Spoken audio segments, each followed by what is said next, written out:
সোমবার রাত ৮টা ৯৭/এ হরিশ মুখার্জি স্ট্রিটে একটি নির্মীয়মাণ বাড়ির সামনে দুটি বাক্স পড়ে দেখেন স্থানীয় বাসিন্দারা।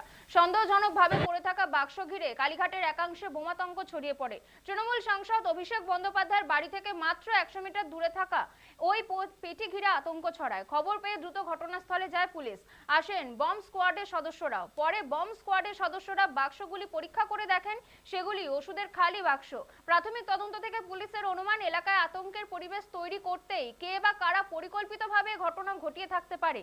এ বিষয়ে নিশ্চিত হতে ঘটনাস্থলের আশেপাশে সিসিটিভি ফুটেজ পরীক্ষা করে দেখা হচ্ছে। স্থানীয়রা জানান, সংশ্লিষ্ট এলাকায় রাস্তার পাশে একটি নির্মীয়মাণ বাড়ির সামনের ফুটপাতে একটি গাছের পাশে খালি বাক্স দুটি সিল করে রাখা ছিল।